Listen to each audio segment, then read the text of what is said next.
प्रथम प्रश्न सब देवता माने बसचंत माँ बसुमती अनुमति नहीं कला कला दशरथ पुओ मो झियो मिछ कथा लिखिला न हाँ तुम झियो जो लिखिले बड़ी नहीं आने आज जाए तो तुम झियोंकर मन दी जनक ठी बड़ी थिला जनक सांगरे प्रेम करने को जनक सांगरे प्रीति करने से जो कहले नी बड़ी नहीं आने आज जाए तो से संपूर्ण भूल तुम झियोंकर बहु दिन तलू जनक उपरे मन बड़ी थिला प्रीति करबा पई जनक उपरे मन बड़ी थिला प्रेम करबा मु मन को कहू नहीं कवि सम्राट उपेंद्र भंज वैदेही विलास राम बुझौचंती माँ बसुमती की माँ मु तुम झियो ना रे मिथ्या कहू गोटे पद राग होची चोखी चाहा थोई दे पुराना कालिया पाला वाला ढांचा रे रानी राम कहले सुन माँ तुम झियो मते बाहा हवा पूर्वरु का थई मन बळै थे कहला ये वैदेही विमल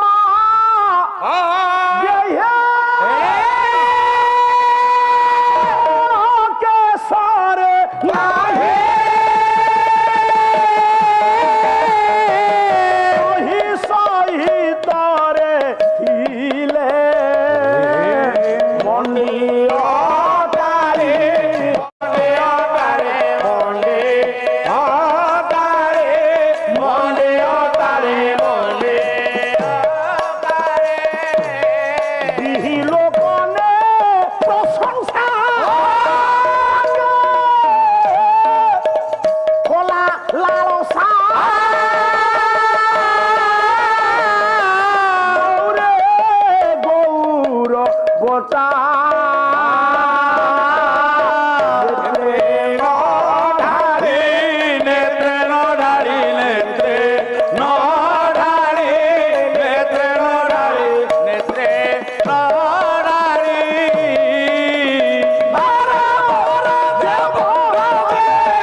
बारटा गाइबी जी आप बस सब शुण समय हेले से आसबे तू कहीं व्यस्त हो आपण मैंने आज विचार करेंगे आपण मैंने छोटिया श्रोता नुह आपण मैंने जीवन काल भितर वरिष्ठ धुरीण योग्य योग्य गायक मान पाला को शुणी आपण मैंने विचारक समीक्षक आपण मैंने राम कहले लो माँ आमे जो ऋषि विश्वामित्र पछरे मो पछरे मो भाई लक्ष्मण सार टे नजर दियंतु आज्ञा कौन कहते ना कौन विश्वामित्र पछरे राम राम पछरे लक्ष्मण मिथिला राजदान रे गला बेले तुम झियो सीता अनेक सखी मानक मेଳରେ त्रिताल प्रासाद उपरे 3 महला कोठा छात उपरे बसिकी बाटू को छाई लक्ष्य पड़गला प्रथमे तुम झीकर मो उपरे मु कालिया किंतु कलांगे कले लालसा मते देखी तुम झील मनरे लालसा जागिला मो भाई लक्ष्मण को देखी से गौरवान्विता हेले सेठी स्थिर कले कौटी ना कोठा उपरे ये कालिया रंगर युवक मो बर आउ तांको पछरे जी आसुंती से निश्चित तांको सान होइथिबे कारण पछरे आसुंती ना ये मो दियर होंते कि बर देवर जे मनासे बर देवर हेबा को मानसे घोष तुमे तो सेदिनु कोठा ऊपर मते देखि कि इच्छा करितल मु विश्वामित्र जेतो बळे जनक को पाखरे पहुंचिला परे से राजी हबारु सिना मु धनु भांगिले ना ठीक ना भूल सेतु मोर आडमिशन है से कहले देखिले बोइले देखिले देखंतु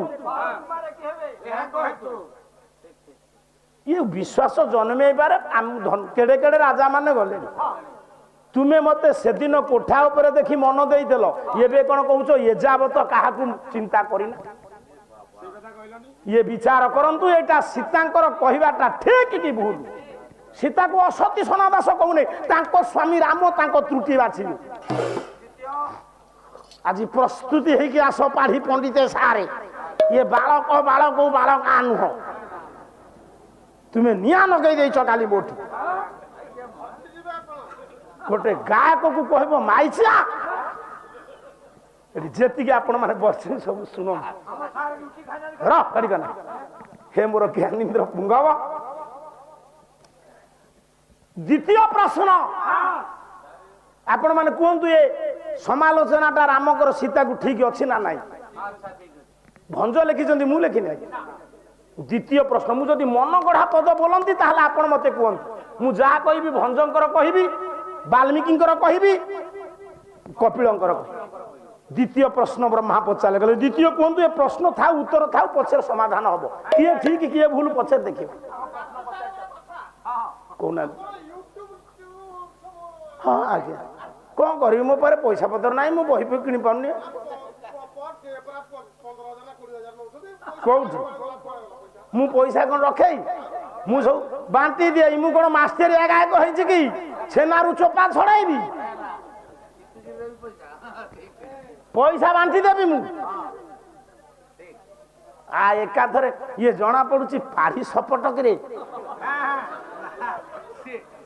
ना ये महासूत्रकारी 5-7 पिला सूत्रकारी रखिंट पंडा बाबू निजे चुप ही बसी पड़ी लगे से पप्पू बाबू हसुची ए पुओ बाबू रे आउ समय नहीं सर द्वितीय प्रश्न जेतबले एमिति गोटे भाग्यर विडंबना तुम्हें मते विवाह करिथिलो हिथांत राजरानी राति पाइबारु मौसा राति पाइले मु राजा होती जंगल को बाहरी पितृ सत्य पालन करी बाबा जो पितृ सत्य पालन करी राम जंगल को गले समस्त विदाय नवा पर धीरे धीरे ओहो ए माँ रो पाटी करना सीता पाखे पहुंचले सीता पाखे विदाय ने पिला जदि किए सैनिक थी विचार कर सीमांत युद्ध लगी सैनिक जनक समस्त विदाय नेला ता स्त्री की अश्रुल नेत्र रे कांदी कांदी कहबो मु जाउछी युद्ध लगी सीमांत मु फेरबी कि न फेरबी कहि परिबिनी मो बापा माँ तुमको लागिले राम 14 वर्ष जंगल को जीवे सीता ठाकुरानी को पाखे पहुंची कहले जानकी संस्कृत श्लोक लिखिले वाल्मीकि बही संस्कृत रामायण कहले अदैव जास्यामि वनं तुं तुं शश्रु समीपसा ये शुश्रूषा कुरु में मातु न मिथ्यावादी नंग बयन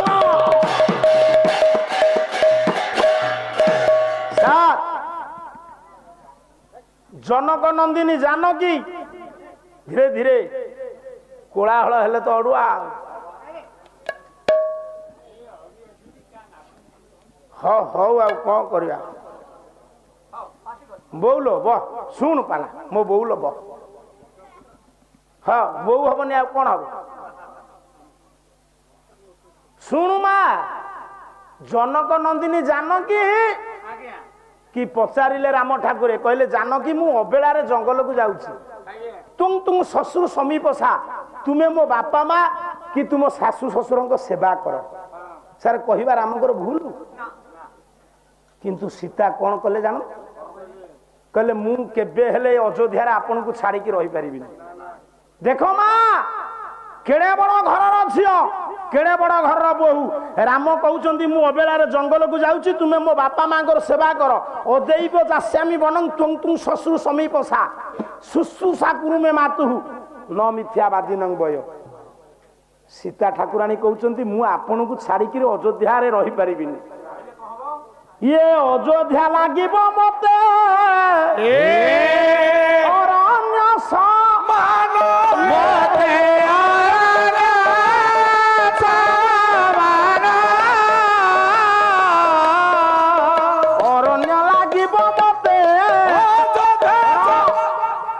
मु जदि अयोध्या रुहे ये अयोध्या मते जंगल परि लागिबो। परवर्ती समय लिखिचंती विश्वनाथ खुंटिया मूर्छी न पारी मु संगते आसिली सीता राम को मूर्छी न पारी तांको संगरे गले। राम कहउचंती सासु ससुरंग सेवा करिबा को सीता कहले मो स्वामी की मु मूर्छी पारिबि ना। राम को कथा रखिले जेतबेले बाहरिले बहु पुओ सहित जंगल को सासु बुढ़ी घरे रहिबो। कौशल्या बाहरी आई कौन कहले कवि सम्राट उपेन्द्र भंज कौशल्या देखिले आले अरे ये जंगल को मो बहु बाहरलानी पुओ सांगरे पदे अधे कहबनी सासु। भुवनेश्वर जेतबेले पुओ सांगरे बहु जीव सासु कहबनी मा बजार सहर जागा हौ बापा देखिकी चलू। ठीक सही परी सासु बुढ़ी कहूँ कवि सम्राट उपेन्द्र भंज वैदेश विलास कहला ये विपिन रे पिन उड़ जाओ पूर्व देखी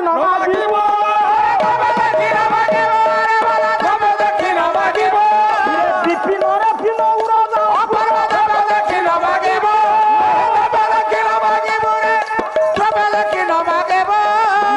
सहोदर मध्य सहोदर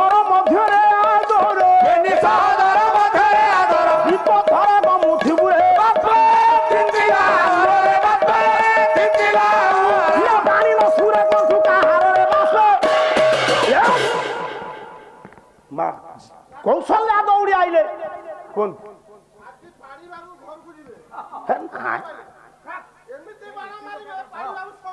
शुणु से छोटिया गायक नुह गोटे कथा आपन कहूँ आमे बादपाला क्षेत्र कौन कहीदौ नाई नाई ठीक अच्छे मु जानी मजार आपन कहते मुझे जानी किंतु मु भी जोटा कहूँ कंठुर गोटे लोक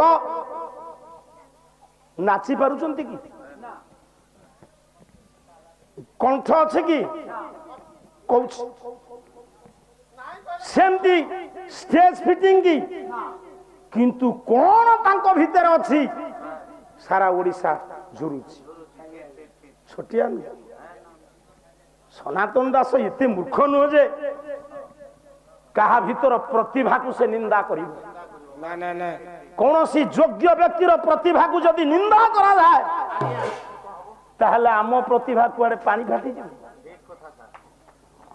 सी जो अवस्था पाला गाउचंती से अवस्था आमर होइथिला आम पाला कहीं शुणते नहीं ना ना किंतु भगवान तांकु देइछि केबे मन उणा करचंती से आमे तो खाई पी सुस्थ रे सोउचु पाला गाउछु विश्राम अछि साधुवाद जणाउछि आशीर्वाद करुछि शारीरिक सुस्थता को से अनुभव करंतु उपलब्धि करंतु केबे जीवन काल भितरे शारीरिक कष्ट भोगंतु छोटिया नुह किंतु एतिकी सबु कल ठीक जो माइचाटा कहीदेल मत कष्ट हो तुम्हें एते कहीं प्रेम हो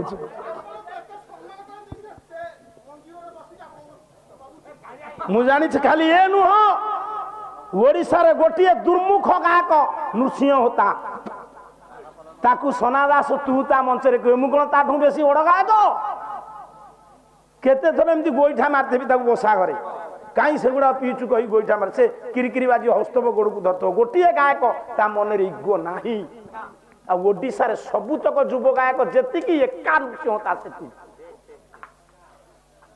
ताकू मंचरे मु तू ता कहे गोटे जगह गाउछु आमे 9 नंबर पानी टांकी जने लोक कहले आज्ञा आपण अपरपक्ष गायक को तू ता कहउछन मु कहले से गायक को पछारन से कहला से भाई ना मते कहिबे मु ताम कहिछि कहबा प्रार्थना चैनल रे तुमे कहि बोली मु 2 दिन अभ्यास कली तार भीतर बावलार घरे बाहर जाई होछि श्रद्धा संपर्क साडू को जाऊ नै पुओ कथा रही जुबा आगु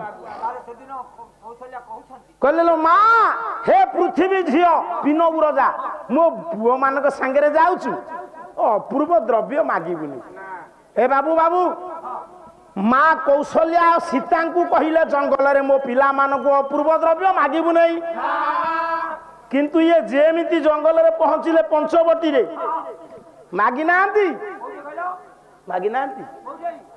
कहला ये बंद कवि सम्राट उपेंद्र भंज कहला ये बंधने कबरी करंती चौरी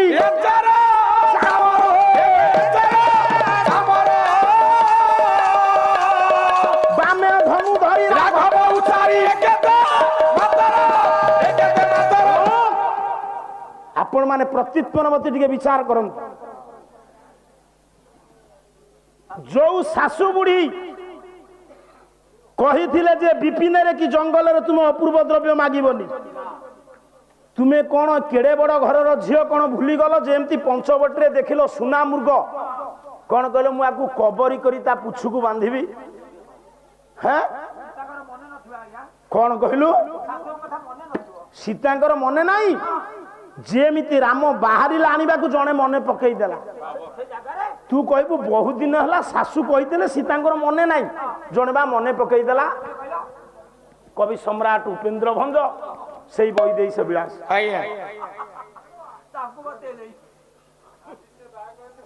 ओहो कले ये कला बदती पुराणा कालिया स्वर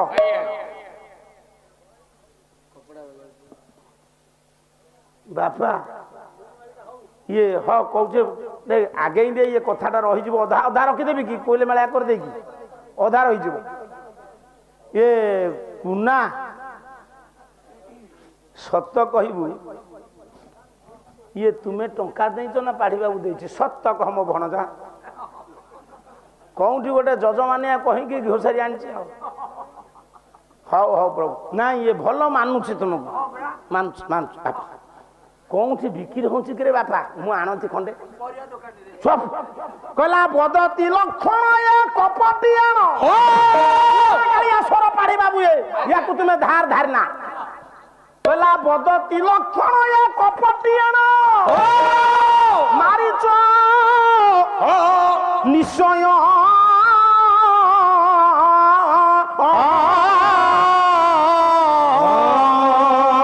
लोकी बा थाऊ शुणी छायु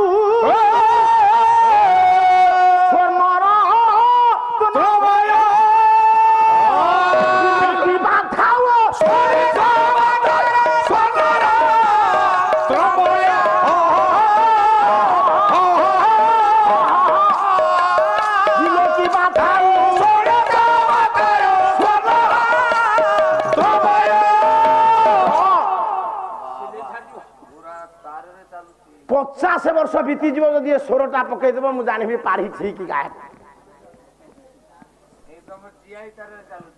जी आपण मैंने बस सब शुणु अन्य मनस्क हो गल अड़ुआ हम चा आउ टे पर बांटी थे था सी आईला बेलू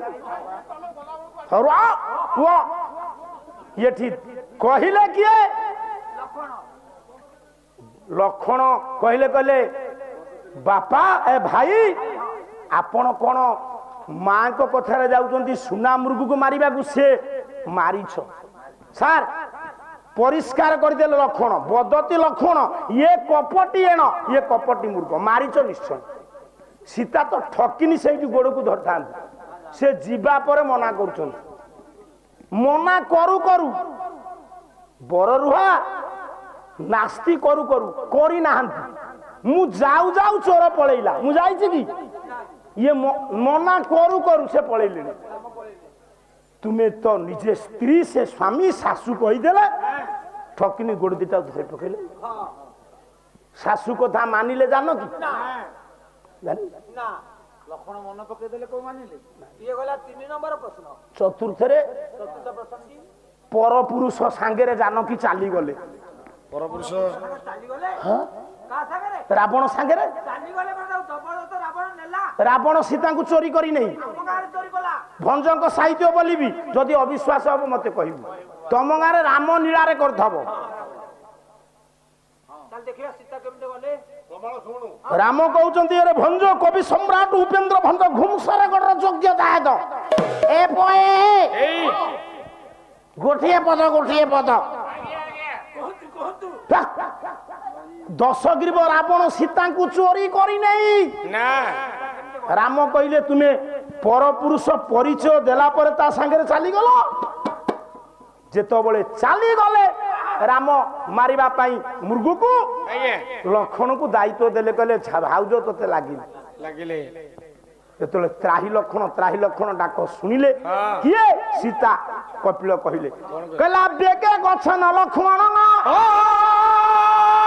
भाताते सुर पीड़ित भातृत्व कपटित क्रुद्धनाश यति क्षणा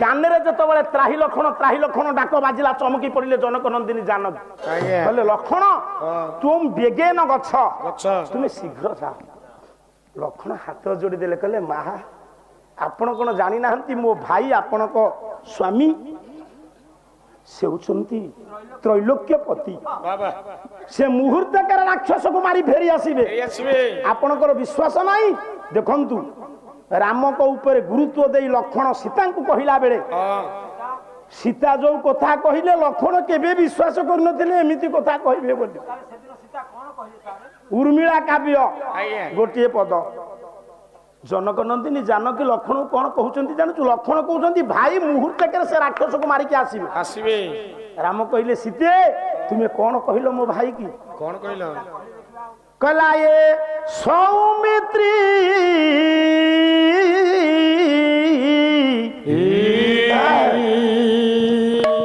संबोधन बाणी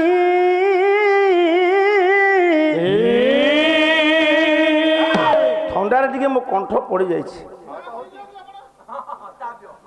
ये जानकी कंठ पड़ जाए जानकी हित चित्ते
ओडिशा कौ गायक विश्वास करें कि कौ तोर इच्छा हो मारिया पड़ा जाऊन रही से नृसिंहता पाखे बेकारिया कथा कौन समय नष्ट कर हाँ मद पीची कौ मद ना भगवान रसा मृत मद पीची रामायण मद पीची सोना दास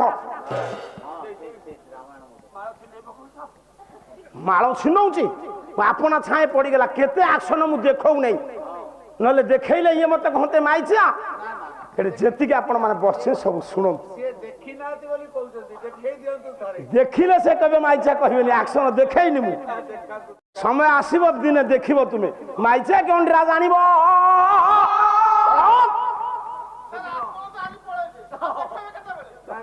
को एठी हमर देखा देखी अलगा जगह हम ना ए पो सीता से दिन जेते प्रकार चेष्टा कले लक्षण बुझिले नहीं सीता कहले लक्षण तुम भाई ऊपर विपद पड़ी मु तुमको कहूँ जाओ तुम्हें कहीं जाऊ ना तुम्हें आसीच कहीं आम सागर गोड़े कि जानी मते नहीं भरत को दब कि निजे बाहब मुंड फिटे देला लक्ष्मण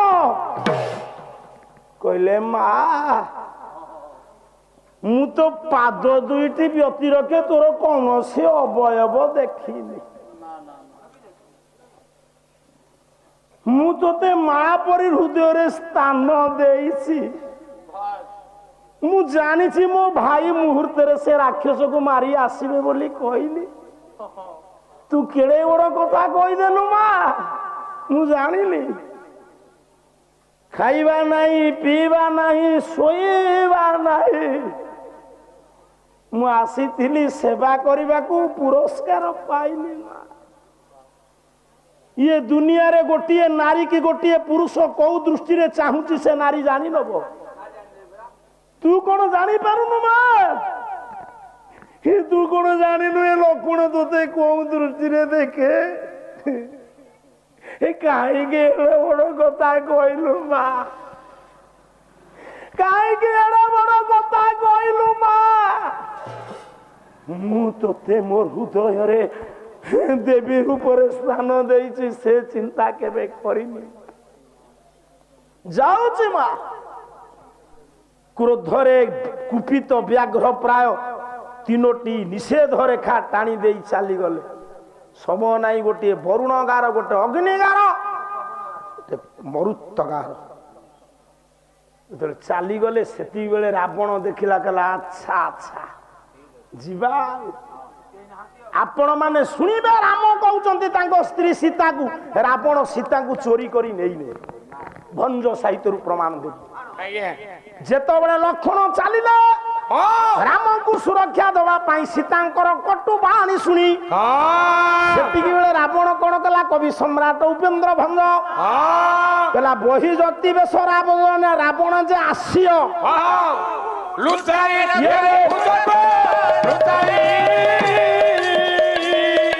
ବିଭୂତି ଅଙ୍ଗ କଳଙ୍କ କର ମାରେ। ରାବଣ କଣ କଲା ନା ତା ରୂପ ବଦଳେଇ ଦେଲା। ଥିଲା 10ଟା ମୁଣ୍ଡ, 9ଟା ମୁଣ୍ଡକୁ ମାଇନସ କରିଦେଲା। 18ଟା ହାତକୁ 2ଟା ହାତ, ଗୋଟିଏ ମୁଣ୍ଡ। ଦେହରେ ବିଭୂତି ବୋଳି ହେଲା। କରମାଳି କହିଲେ ଏଇ ହାତରେ ମାଳି ଧଇଲା, କରଙ୍କ କହିଲେ କମଣ୍ଡଳୁ ଧଇଲା। ବୁଝୁଛୁ? ଇଏ କୁଟୀର ଭିତରେ କିଏ, କୁଟୀର ବାହାରେ କଣ କହିଲା? ତୁ ନଥିଲୁ। କହିଲା, ବସନ କଷାୟ ଭିକ୍ଷା ଆଣି ଦିଅ।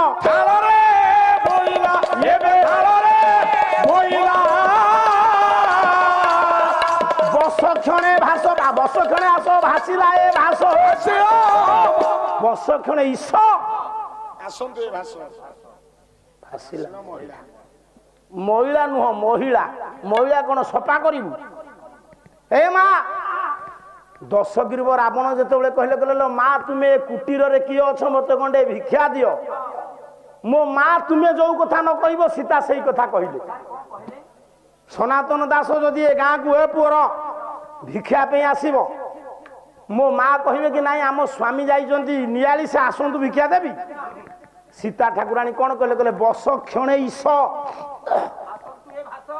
ଭାଷିଣ ମହିଳା।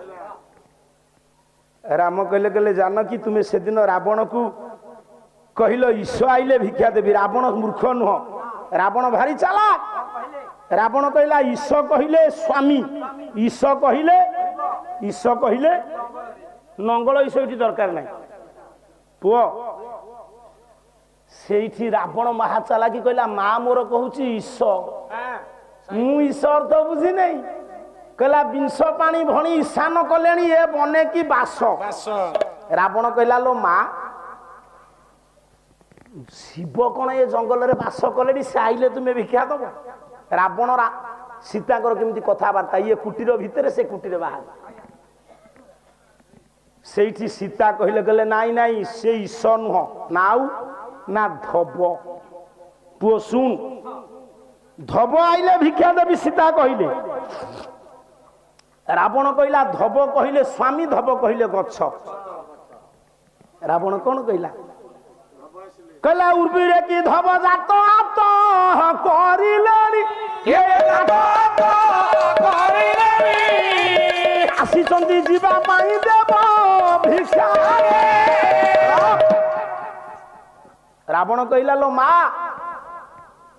ଗଛ କଣ ସବୁ ଯିବା ଆସିବା କଲେଣି? ତୁମେ କହୁଛ ଗଛ ଆଇଲେ ଭିକ୍ଷା ଦବ, ଧବ କହିଲେ ଗଛ, ଧବ କହିଲେ ସ୍ୱାମୀ। ସୀତା ରାଗିଲେ, କହିଲେ କିରେ ଇଏ ଭିକାରୀ ପାଠ ପଢିଛି କି? ମୁଁ କଥାକୁ କାଟି ଦଉଛି।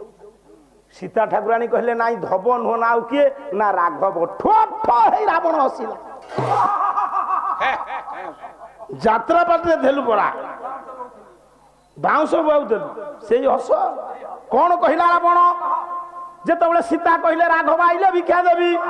କବି ସମ୍ରାଟ ଉପେନ୍ଦ୍ର ଭଞ୍ଜ ବୈଦେଶ ବିଳାସ ଛାନ୍ଦ କହିଲା ବିଚିତ୍ର ବାଣୀ ଶୁଣିଲା ଦୈତ୍ୟ ଭଣୀ ମାନୁଷୀ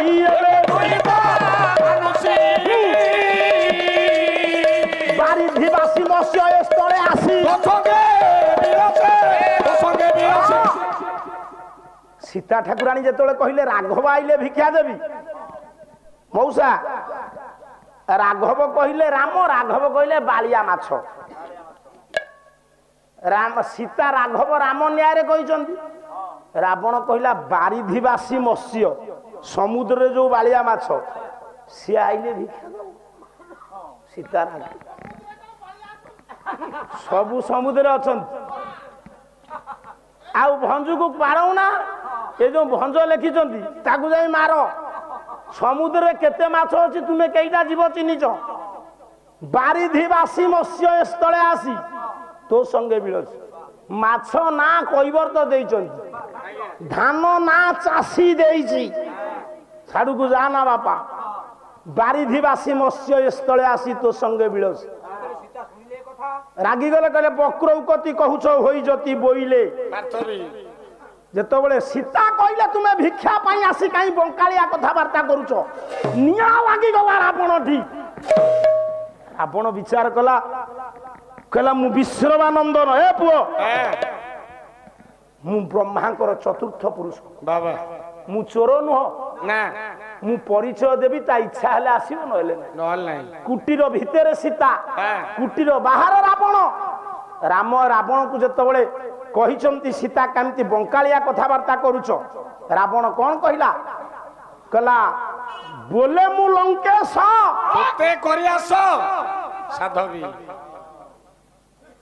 କୁଟୀର ବାହାରେ ଥାଇ ରାବଣ କହୁଛି ବୋଲେ ମୁଁ ଲଙ୍କେଶ ତୋତେ କରି ଆସିଛି ସାଧବୀ। ଲଙ୍କାର ଈଶ କିଏ? ଆଶା କରି ଆସିଛି, ଭଉଣୀ ରୂପରେ ଆସିଛି ଆଶା କରି କି ସ୍ତ୍ରୀ ରୂପରେ। ମୁଁ ଜଣକ ଘରକୁ ଭିକ ପାଇଁ ଯିବି, ମୁଁ କହିବି ମା ମୁଁ ତତେ ଆଶା କରି ଆଇଛି, ସେ ଭିକ ଦବ ନା ପନିକି ଫୋପାଡ଼ିବ? ଓ ତେଣୁ ରାବଣ କଥାକୁ ସୀତା ବିଚାର କଲେ, କହିଲେ କୋଉ ଏ ପୁଅ ପଛରେ ସିଆଡେ ଚୁଟି ଓଟରା ଓଟରା ହବ, ଚାରିଆଡେ ମୋର ଆଖି ବାପା। ଯିଏ ରାବଣ ସେଇଠି କଥା କହିଲା ପରେ ସୀତା କହିଲେ କହିଲେ ଓ ତୁମେ ବଙ୍କାଳିଆ କଥାବାର୍ତ୍ତା କଲ। ରାବଣ କହିଲା ମୁଁ ଲଙ୍କେଶ ତୁମକୁ ଆଶା କରି ଆସିଛି। କିଛି ସୀତା ଯେମିତି ଆଉ ନ କହିଲେ ଆଉ ପଦେ ରାବଣ କହିଲା କହିଲା ମୋ ବାୟୋଡାଟା କଣ ଜାଣିପାରିଲେନି ନା କଣ? ଆଉ ଟିକେ ପରିଚୟ ଖୋଲିଲେ କୁଟୀର ଭିତରେ କୁଟୀର ବାହାରେ ଦେଖା ସାକ୍ଷାତ। ରାବଣ କହିଲା କହିଲା ଏ ବଡ ପଣୁ ଇନ୍ଦ୍ର ବସେ ଦ୍ୱାର ପାଶ, ସେଇ ଭଞ୍ଜ ବଡ ପଣୁ ଇନ୍ଦ୍ର ବସେ ଦ୍ୱାର ପାଶ ବିଶୁଦ୍ଧ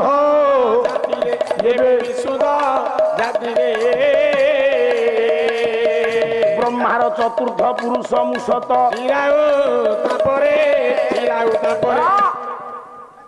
ଏ ବାପା ସାଡକୁ ଯା, ସେ ଶରଣ ପଶିଲାଣି ତା ସାଙ୍ଗେ କାହିଁ ଲାଗିଛୁ?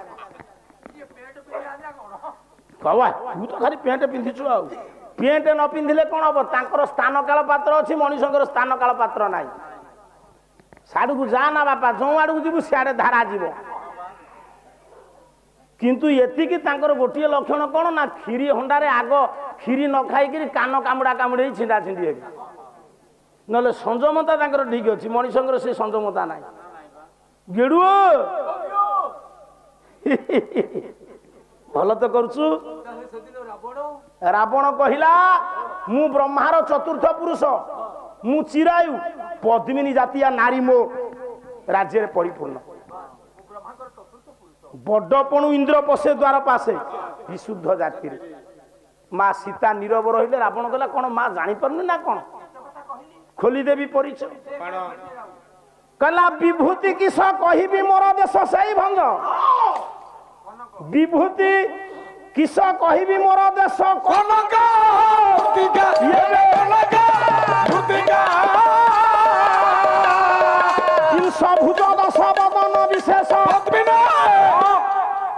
ରାବଣ 18ଟା ହାତ 9ଟା ମୁଣ୍ଡକୁ ଗୁପ୍ତ କରି ଭିକ୍ଷା ପାଇଁ ଆସିଥିଲା। ସେଇ ରାବଣ କହିଲା ମୋର 20ଟା ମୋର 10ଟା ମୁଣ୍ଡ ସେଇ କୁଟୀର ଭିତରେ ଥାନ୍ତ ବାହାରେ ନଥାନ୍ତ ତୁମକୁ ନେଇଯାଇଥାନ୍ତା। ତୁମେ ତ ଜାଣିଲ ରାବଣ ସେ ଗାର ର ଅତିକ୍ରମ କରି ଆସିଲା ପରେ ସେ ନେଲା ନା ଘର ଭିତରେ ପଶି ଭିଡ଼ି ଆଣିଛି। ସେ କହିଲା ମୋର 20ଟା ହାତ 10ଟା ମୁଣ୍ଡ ବ୍ରହ୍ମାର ଚତୁର୍ଥ ପୁରୁଷ ମୁଁ ରାବଣ ଖୋଲି ଯାଇଛି ନା ନାଇଁ। ତୁମେ କାହିଁ ତାକୁ ଦଉଥିଲ? ବର୍ତ୍ତମାନ ଓଡ଼ିଶାର ଯିଏ ଧନୀ ଲୋକ ସେ କହିବ ପାଲାବାଲା ମତେ ଟଙ୍କା 5ଟା ଦେଲ। ଆଉ ଯିଏ ସ୍ୱର୍ଣ୍ଣମୟ ଲଙ୍କାପୁରର ରାବଣ ସେ ଆସିଛି ଭିକ୍ଷା ପାଇଁ। ଯେତେବେଳେ ଭିକ୍ଷା ଦେଲ ସେ ଠକିନି ଯତ୍ନରେ ତୁମକୁ ନେଇକି ବସେଇଲା ପୁଷ୍ପକ ଯାନ। ପୁଷ୍ପକ ଯାନରେ ବସିକି ଗଲା ବେ ତୁମେ ଯୋଉ କାମ କଲ ଜାନ କି ଗରିବ ଘରର ସ୍ତ୍ରୀ କି 1,00,000 ଟଙ୍କା ଦେଲେ ସେ କାମ କରିବ ନାଇଁ ରେ। ରାବଣର ପୁଷ୍ପକ ଯାନରେ ସୀତା ବସି ଗଲା ବେଳେ ଗରିବ ଘର ନାରୀ କି 1,00,000 ଟଙ୍କା ଦେଲେ ଯୋଉ କାମ ନ କରିବ ସୀତା ସେଇ କାମ କଲେ। କିନ୍ତୁ ମୁଁ ଗୋଟେ ଶ୍ଲୋକର ଅର୍ଥ ବୁଝିପାରୁ ନାହିଁ। ପଣ୍ଡିତ ସାରଙ୍କୁ ପଚାରିବି ସେ ଆଜି ଏଠି ଅର୍ଥ କରିବେ ଆମେ ଶୁଣିବା। ରାବଣ କୋଉ ଦିନ ସୀତାକୁ ନେଇଥିଲା ତାର ଅର୍ଥଟା କରିବ। ଅର୍ଥ କଲେ ଗୁରୁବାର ହବ। ମହା ନାଟକ ଶ୍ଲୋକ କହିଲା ଅର୍ଦ୍ଧରାତ୍ରେ ଚନ୍ଦ୍ରାର୍ଦ୍ଧ ଭାସ୍କରେ ରାବଣ ନଙ୍ଗର ହୁତ ସୀତା କୃଷ୍ଣ ପକ୍ଷେ ସୀତାଷ୍ଟମୀ।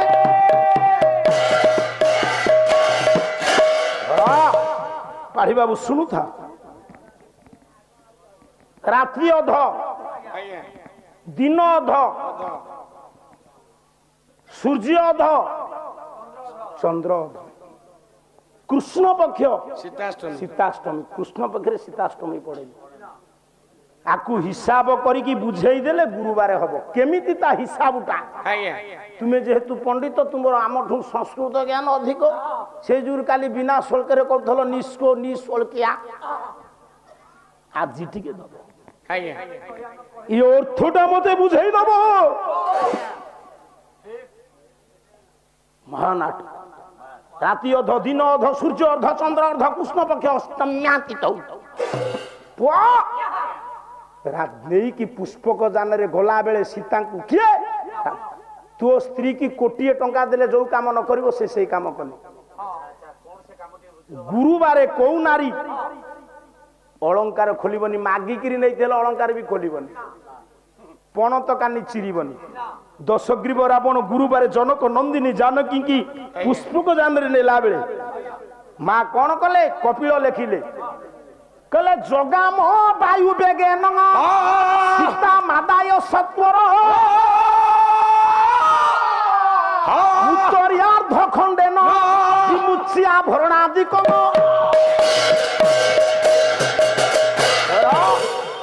ଏତେ ଜୋରେ ଗଲା ଜଗାମକି ରଥ ପୁଷ୍ପକ ଯାନ ବାନରାନ ବାରିଜନା ନାଙ୍ଗ ଋଷ୍ୟମୁଖ ପର୍ବତ ଉପରେ ହରି ଅଛ। ହରି କହିଲେ ମାଙ୍କଡ ଅଛ କହିଲେ ଭାଲୁ ବସିଥିଲେ। ମା ଜାନକୀ କଣ କଲେ ନା ଉତ୍ତରାର୍ଦ୍ଧ ଖଣ୍ଡେନ ପଣତ କାନିକି ଚିରି ନିଜ ଅଳଙ୍କାରକୁ ଖୋଲି ଯୋଉଟା ବାପ ଘର ଯୋଉ ଅଳଙ୍କାର ଦେଇଥିଲେ ଯୋଉ ଅଳଙ୍କାର ଖୋଲି ହବ ନାହିଁ ସେ ଅଳଙ୍କାର ସେ ପିନ୍ଧିଲେ। ସେ ସବୁତକ ଅଳଙ୍କାର ଖୋଲି ନାହାନ୍ତି। ତାକୁ ବାନ୍ଧିକି ବିମୁଚ୍ୟା ପକେଇଦେଲେ। ସେଇଠି ରାବଣ ବିଚାର କଲା କହିଲା ରେ ରେ ରେ ଇଏ କଣ ଅସଲ ସୀତା ନୁହଁ କି? ଗୁରୁବାର ଅଳଙ୍କାର ଖୋଲିଲେ। ସେଦିନୁ ଜାଣିଲା ରାବଣ ସନ୍ଦେହ କଲା ଯେବେଳେ ଅଙ୍ଗରୁ ସୀତା ଫିଙ୍ଗିଲେ ଭୂଷଣରେ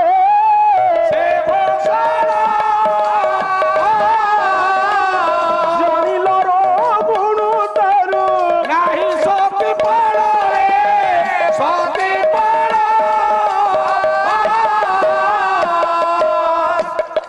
ଏଇଠି କାଟିବି ମୃଦଙ୍ଗର ସେ କଣ କାଟିବ ମୁଁ ଖୁଆରେ କାଟିବି।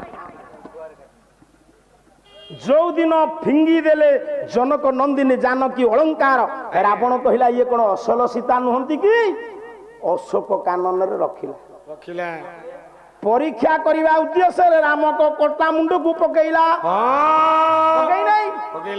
किंतु माँ कांदिले से रावण कहला कहला राम कहले जदि प्रकृत रे तुम्हें जानिलो मो माया मुंड तुम्हें हसी था जदि जानिलो प्रकृत मोर कोटा मुंड तुम प्राण भाई उड़ी जाई था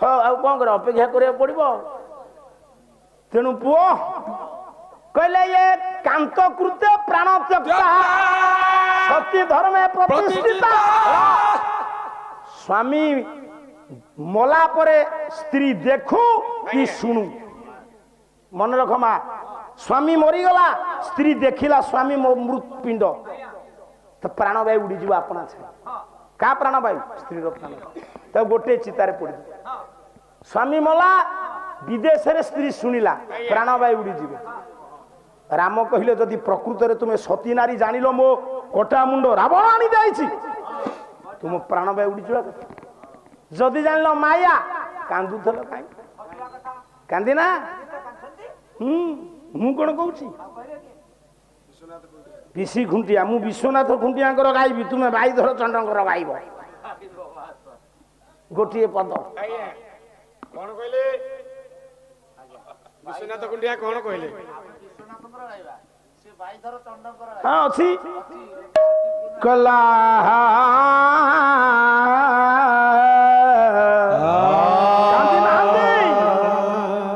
ये धनुर्धर वीर ये बर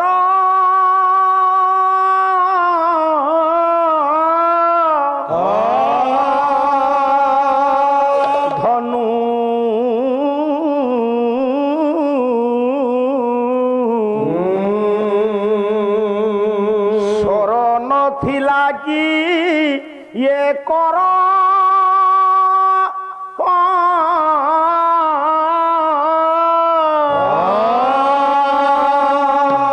ये जहार बाण ब्रह्मांड दही पारे मारिला प्रहस्त सारा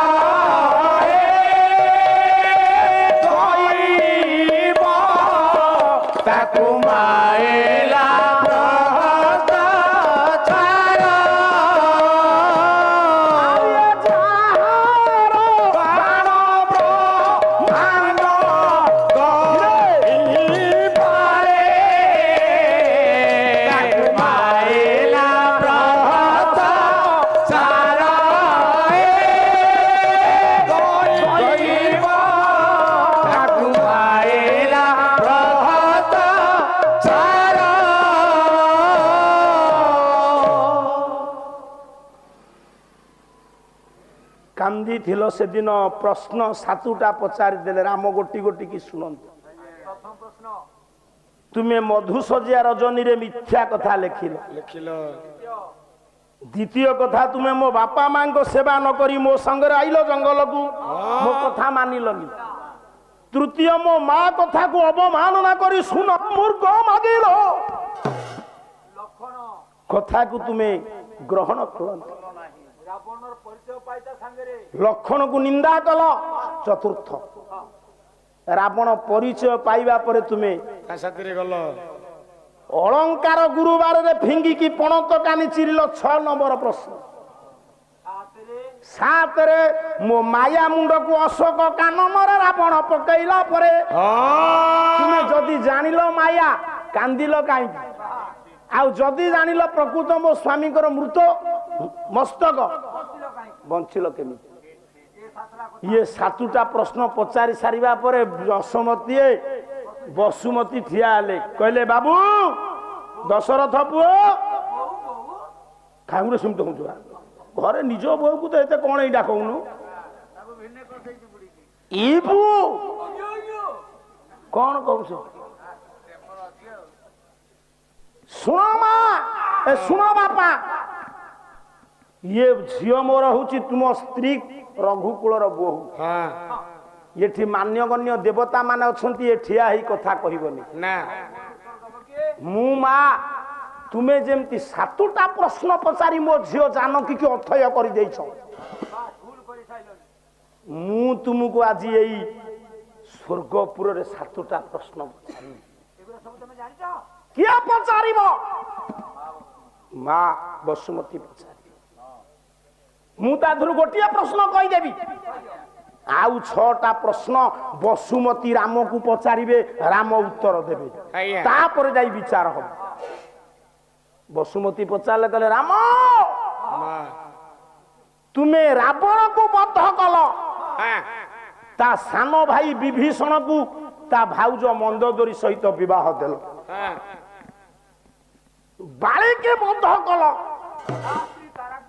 ତା ସାନ ଭାଇ ସୁଗ୍ରୀବ ସହିତ ବାଳିର ସ୍ତ୍ରୀ ତାରାକୁ ବିବାହ ଦେଲ ବ୍ରାହ୍ମଣ ମାନେ ମଣି ବନ୍ଧନ କଲା ବେଳେ ବିବାହ ମଣ୍ଡପରେ ଆଜ୍ଞା ବୋଲନ୍ତି ଯଥା ରାବଣସ୍ୟ ମନ୍ଦୋଦରୀ ହଁ ଯେମିତି ରାବଣ ଉପରେ ଗୁରୁତ୍ୱ ଦେଇକି ମନ୍ଦୋଦରୀକି ଯୋଡି ଦିଅନ୍ତି ସେମିତି ରାବଣ ଠାରୁ କଣ କମ କୋଉ ଗୁଣରେ କମ ଥିଲା ବାଳି ଯେ ରାବଣକୁ କାଖରେ ଡାକିକି ବୁଲୁଥିଲା ଏଠି ବାଳିଶ୍ୟ ତାରା ନ ହେଇ କାହିଁ ସୁଗ୍ରୀବସ୍ୟ ତାରା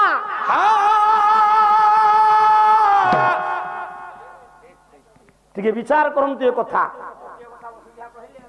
ରାବଣସ୍ୟ ମନ୍ଦୋଦରୀ ରାବଣ ମୋଲା ତା ସ୍ତ୍ରୀ କି ବାହା ହେଲା ବିଭୀଷଣ ଆଜ୍ଞା ଏଠି ବାଳିଶ୍ୟ ତାରା ବାଳି ମଲା ତା ସ୍ତ୍ରୀ କି ବାହା ହେଲା କି ଧୀରେ ସୁଗ୍ରୀବ ବାଳି ମଲା ତା ସ୍ତ୍ରୀ କି ବାହା ହେଲା ସୁଗ୍ରୀବ ଆଜ୍ଞା ଏଠି ଯଦି କଲ ରାବଣସ୍ୟ ମନ୍ଦୋଦରୀ ତାରା ଯଦି ଏଠି କଲ ସୁଗ୍ରୀବସ୍ୟ ତାରା ସେଠି ମନ୍ଦୋଦରୀସ୍ୟ ବିଭୀଷଣ କି ବିଭୀଷଣସ୍ୟ ମନ୍ଦୋଦରୀ କଥା ଏମିତି ଆଉ 6ଟା ପ୍ରଶ୍ନ ପଚାରିବେ ବସୁମତୀ ପାଢୀ ବାବୁ ଯଦି କପିଳ ରାମାୟଣ ଉପରେ ଦଖଲ ଥବ ଆଜ୍ଞା ଏଇଠୁ ନବ ଆପଣ ମାନେ ବରାଦ କରିଛନ୍ତି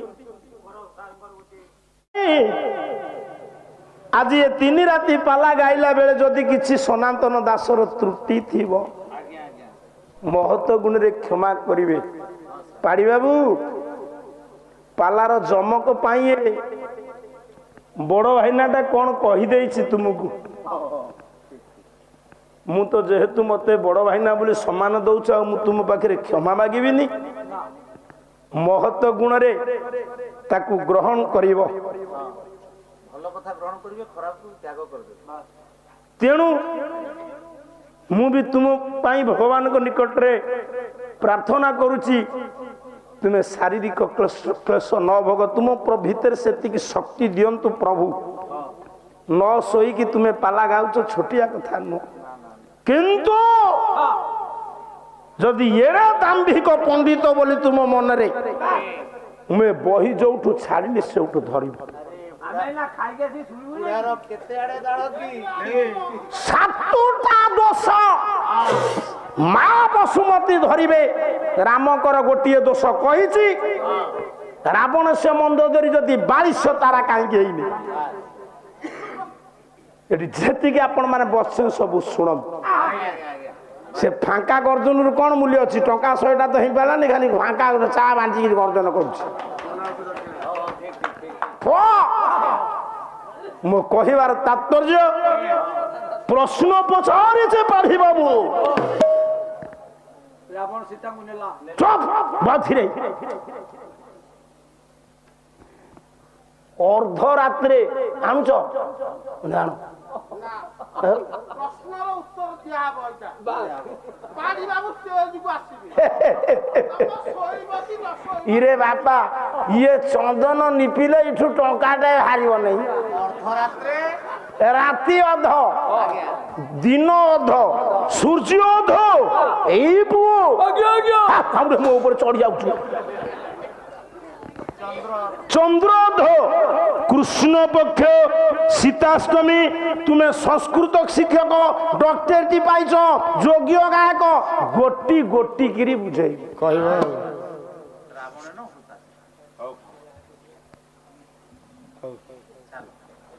ବାବୁ କହିଲେ ପୁରୁଣା ପୂର୍ଣ୍ଣାହୁତି ଦକ୍ଷିଣା କୁଆଡେ ଗଲ କାହ୍ନୁ ବାବୁ? ଆଜି ଆପଣଙ୍କର ବାପା ହେଲେ କି ପଣ୍ଡା? ବିମ୍ବାଧର ପଣ୍ଡାଙ୍କର ପୁଣ୍ୟ ବଳରୁ ତୁମେ ଆଜି ଏତେ ବାଟ ଆଗେଇଛ। ମୁଁ ଦମ୍ଭ ଦେଇ କହିବି ଖରାପ ଭାବ ଭଲ ଭାବ। ପିତା ମାତା ସୁକୃତରୁ ପୁତ୍ର ହୁଏ ସୁଖୀ।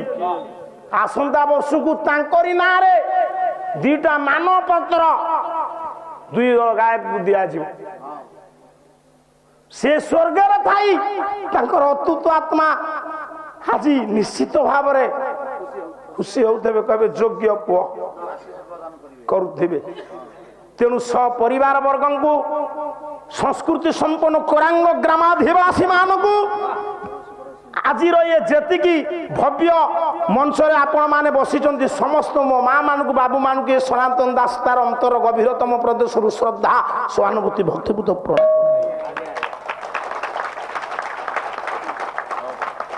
ତୁ ଯା ଯା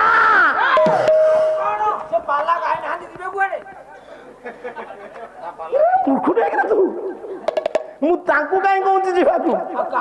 କୃଷ୍ଣକୁ କହୁଛନ୍ତି ଗୋପାଙ୍କ ନାଁ ମାନେ। ଆଉ ନ ଆଇଲେ କେମିତି ମଜା ହବ? ଲୋକ ଜାଣିବେ ମୁଁ ତାଙ୍କୁ କହୁଛି। ଆଉ ବିଳମ୍ବ କାହିଁକି? କାହ୍ନୁ ବାବୁ, ପଣ୍ଡା ବାବୁ ଆସନ୍ତୁ। ନା ମୁଁ ନୃସିଂହ ହୋତା ହେଇଥିଲେ ଶୋଷି ନିଅନ୍ତାଣି। 10 ପ୍ୟାକେଟ ସିଗାରେଟ ସେ ଟାଣି ସାରନ୍ତାଣି ନୃସିଂହ ହୋତା। ଚୁପ୍, ସେଗୁଡା କାହିଁ ଖାଇବୁ? କଣ୍ଠ ଖରାପ ହବ। ହଉ, ନବଗ୍ରହ ଏକାଦଶ ଶସ୍ତା ଫଳଦା ଭନ୍ତୁ, ତାରାବାରା ଗ୍ରହ ନକ୍ଷତ୍ର ଶୁଭମ ଭବତୁ। ମୁଁ ଏତିକି ଆଶୀର୍ବାଦ କରିବି, ଆପଣଙ୍କ ମନ ତ ଠିକ ଅଛି, ମନ କେବେ ବଦଳିବନି। ଶାରୀରିକ କ୍ଲେଶ ନ ଭୋଗନ୍ତୁ, ଏମିତି ହୃଦୟ ନିର୍ମଳତା ହଉ। କଣ କେଇଟା ଟଙ୍କା ଖର୍ଚ୍ଚ ହଉଛି? ଏମିତି ପାଲା 3 ରାତି ଚାଲୁ, 4:30 ଆଡକୁ ଯିବନି। ଏଇ 3 ରାତି ପାଲା ଚାଲୁ। ଭଲ ଭଲ ଗାୟକ ମାନେ କେମିତି ଆସିବେ ମୁଁ ସହଯୋଗ କରିବି, ପାଢୀବାବୁ ସହଯୋଗ କରିବେ ଆପଣଙ୍କୁ। ଏମିତି ଆପଣଙ୍କର ପ୍ରଶସ୍ତି ରହିଥିବ, ଭଗବାନଙ୍କର ଦୟା ଥିବ, ଆପଣଙ୍କ ବାପା ମାଙ୍କର ଆଶୀର୍ବାଦ ଅଛି, କେବେ ହେଲେ ଅସୁବିଧା ହେବନି। ଆପଣ ସମସ୍ତେ ମୁକ୍ତ କଣ୍ଠରେ ହରିବୋଲ ଟିଏ ଦିଅନ୍ତୁ। ମୋ କାହ୍ନୁ ବାବୁର ମଙ୍ଗଳ ହବ ବୋଲି ଆନନ୍ଦ କବାଲ। ହରିବୋଲ। ମହାପ୍ରଭୁ ନାରାୟଣ ସର୍ବଶୃଙ୍ଖଳାରେ ସର୍ବଇଷ୍ଟ ଖଣ୍ଡନ କରନ୍ତୁ। ନମ୍ର ନିବେଦନ, ସର୍ବେ ବୋଲନ୍ତୁ ଆନନ୍ଦ କବାଲ। ପ୍ରଭୁ ପାଉ ପାଉ ପାଉ। ଆମ ପାଇଁ ଆଉ କିଛି ନାହିଁ। ନେ ବାପା, ହଉ ଆଜ୍ଞା ଆଜ୍ଞା କହିଲା ତୁ ଯା ଯା। ତୁ ବାପା ଭାବୁଛୁ କି ମୁଁ ତୁମ ଗାୟକଙ୍କୁ କହୁଛି? ନାଇଁ ବାପା, ମନ ଦୁଃଖ କରନା। କହିଲା ତୁ ଯା ଯା କହିବୁ ସେ କପଟି ଆଗେ, ରାଜା କହିବୁ ସେ କପଟି ଆଗେ। ତୁ ଯା ଯା କହିବୁ ସେ କପଟି ଆଗେ। ନୃସିଂହତା ଏମିତି କରିକିରି ଦୁନିଆ କଲା କିଛି ମୂଲ୍ୟ ନାହିଁ। କହିଲା ଧେନୁ ରଖା ଯାର କର୍ମ ସେ କି ଜାଣେ ମୁକ୍ତ। ମୁଁ ବି ନୃସିଂହତାକୁ ରକ୍ଷା କରିଛି, ନହେଲେ ମାଡ ଖାଇଥାନ୍ତା ବହୁ ଜାଗାରେ। କହିଲା ଧେନୁ ରଖା ଯାର କର୍ମ ସେ କି ଜାଣେ ମୁକ୍ତା ମର୍ମ। ଧେନୁ ରଖା ଯାର କର୍ମ ସେ କି ଜାଣେ ମୁକ୍ତା ମର୍ମ। ତୁ ଯା ଯା, ତୁ ଯା ଯା। କହିଲା ତୁ ଯା ଯା କହିବୁ ସେ କପଟି ଆଗେ, ଯା ଯା କହିବୁ ସେ।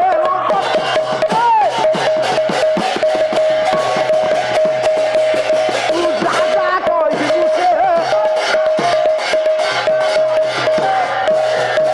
ପଣ୍ଡିତ ମଣ୍ଡଳୀ ମୋର ନେଲେ ଶ୍ରବଣ, ଯାଦରେ ମୋ ହେଲା ଲୋଚନ। ଏଠାରେ ସବୁ ମାଗୁଛି ବିଦାୟ, ଆପଣଙ୍କୁ ଦୟା କରିଥିବ ପ୍ରଭୁ ଦୟାମ। ଗଲାବେଳେ ନନା ପୁଅ କରୁଅଛି ଅଳି, ମା ଭଉଣୀ ମାନେ ହୋଇ ଅଛ ମେଳି।